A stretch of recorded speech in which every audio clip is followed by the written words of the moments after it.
తెలుసు, కథ అని తెలుసు, కథలన్నీ కంచికే చేరునని తెలుసు.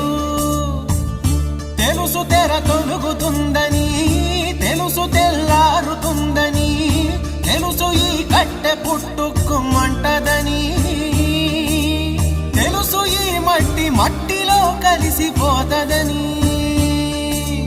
ఇన్ని తెలిసి ఇరకాటంలో పడిపోతావు ఎందుకని? మాయా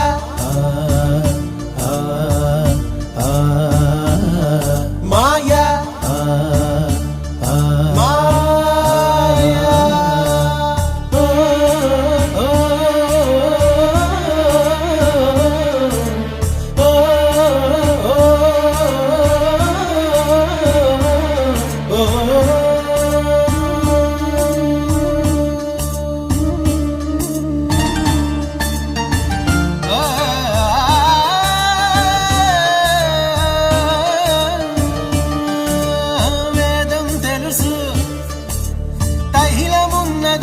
దీపమను